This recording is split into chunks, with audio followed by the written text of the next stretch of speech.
गणेशाय नमः। वक्रतुण्डमहाकाय सूर्यकोटिसमप्रभा निर्विघ्नं कुरु मे देव सर्वकार्येषु सर्वदा। प्रणम्य शिरसा देवं गौरीपुत्रं विनायकं भक्तवासं स्मरे नित्यं आयुकामार्थसिद्धये। नमस्कार। आज हम श्रीमद् भगवद गीता के एक बहुत ही महत्वपूर्ण अध्याय 17वें अध्याय श्रद्धा त्रय विभाग योग पर बात करेंगे और इसमें भी हम शुरुआती कुछ श्लोकों मतलब पहले 9 श्लोकों पर ध्यान देंगे। जी। कोशिश ये समझने की होगी कि गीता के हिसाब से ये जो हमारी आस्था है जिसे श्रद्धा कहते हैं वो कितने तरह की होती है। हाँ। और ये हमारे स्वभाव, हमारे कर्म, यहाँ तक कि हम क्या खाते हैं उस पर कैसे असर डालती है। बिल्कुल। इसकी शुरुआत भी बड़ी दिलचस्प है। अर्जुन का एक सवाल है पहले श्लोक में। वो पूछते हैं कि हे कृष्ण, अच्छा जो लोग शास्त्रों की विधि वगैरह नहीं मानते पर पूरी श्रद्धा से पूजा पाठ करते हैं उनका क्या? मतलब वो किस श्रेणी में आएंगे, सात्विक, राजसिक या फिर तामसिक? हाँ, ये बहुत ही स्वाभाविक प्रश्न है जो कई लोगों के मन में आता होगा। बिल्कुल। तो चलिए इसी सवाल का जवाब ढूंढते हैं। तो देखिए भगवान कृष्ण इसका उत्तर देते हैं दूसरे श्लोक में। वो कहते हैं कि मनुष्यों की जो श्रद्धा है वो उनके स्वभाव के अनुसार ही होती है। अच्छा, स्वभाव से जुड़ी है। हाँ, और ये 3 तरह की होती है, सात्विकी, राजसी और तामसी। सात्विकी, राजसी, तामसी। जी। सात्विकी मतलब जो सत्व गुण से प्रभावित हो, अच्छाई, पवित्रता। राजसी मतलब रजोगुण, कर्म, इच्छा, जुनून। और तामसी मतलब तमोगुण, अज्ञान, आलस। तो ये बहुत अहम बात है, जैसा कि शायद तीसरे श्लोक में कहा गया है जी कि हर व्यक्ति की श्रद्धा उसके अंदरूनी स्वभाव के मुताबिक ही होती है। बिल्कुल। मतलब ये श्रद्धा ही तय करती है कि व्यक्ति असल में है कैसा। जिसकी जैसी श्रद्धा वो वैसा ही है। हाँ, एकदम सही। श्रद्धा मयो यम पुरुषो यो यश श्रद्धा स एव सह। जैसी श्रद्धा वैसा पुरुष। ये श्रद्धा ही व्यक्ति का आप कह सकती हैं असली रूप है। और कृष्ण फिर आगे ये भी बताते हैं कि कौन किसकी पूजा करता है अपनी श्रद्धा के अनुसार। हाँ, ये भी बताया है। जैसे चौथे श्लोक में वो कहते हैं कि सात्विक प्रकृति वाले लोग देवताओं की पूजा करते हैं। देवताओं की। जो राजसिक होते हैं वो यक्षों और राक्षसों की, मतलब शक्ति और ऐश्वर्य के जो प्रतीक हैं उनकी तरफ ज्यादा खींचते हैं। अच्छा।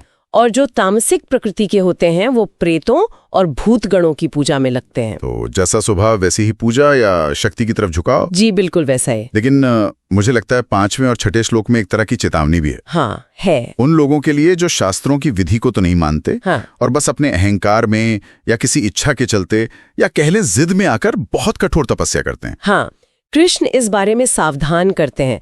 वो कहते हैं कि जो लोग शास्त्र विधि को छोड़कर सिर्फ दंभ और अहंकार से प्रेरित होकर अपनी कामना पूर्ति के लिए या हठ के कारण घोर तप करते हैं, वो अज्ञानी है।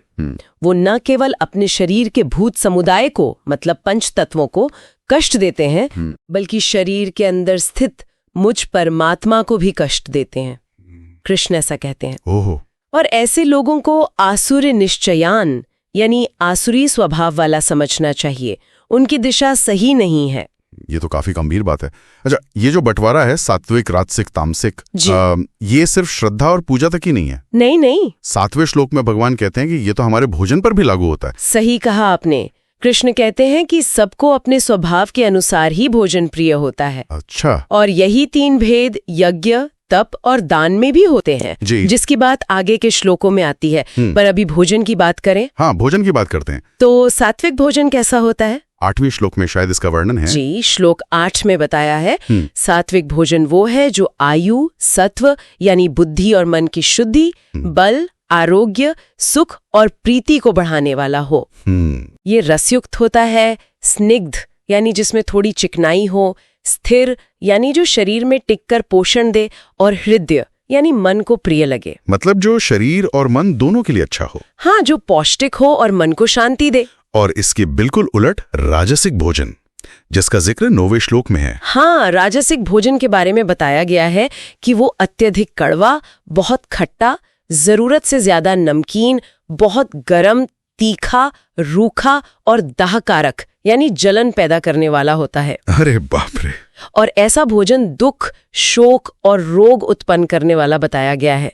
मतलब ये इंद्रियों को शायद थोड़ी देर के लिए अच्छा लगे, उत्तेजित करे, पर अंत में नुकसानदेह है। दुख, शोक और रोग देने वाला। जी, यहाँ एक बात ध्यान देने वाली है कि इन शुरुआती 9 श्लोकों में तामसिक भोजन का वर्णन नहीं किया गया है, वो आगे आएगा। अच्छा, ठीक है।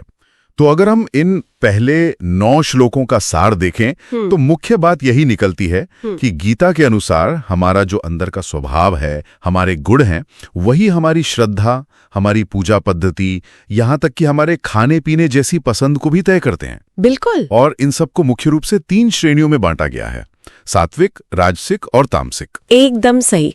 और देखिए, यहाँ से एक बहुत गहरा विचार उभरता है। क्या? कि अगर हम अपने जीवन में अपनी श्रद्धा, अपने कर्म, अपनी पसंद की इन श्रेणियों को सात्विक, राजसिक, तामसिक पहचानना सीख जाएं, तो क्या ये हमें अपने रोजमर्रा के चुनावों पर, चाहे वो पूजा से जुड़ा हो, भोजन से या किसी भी और चीज से, ज्यादा ध्यान देने, ज्यादा सजग होने में मदद नहीं कर सकता? हाँ, मतलब एक तरह से आत्मनिरीक्षण का साधन बन सकता है ये। बिल्कुल।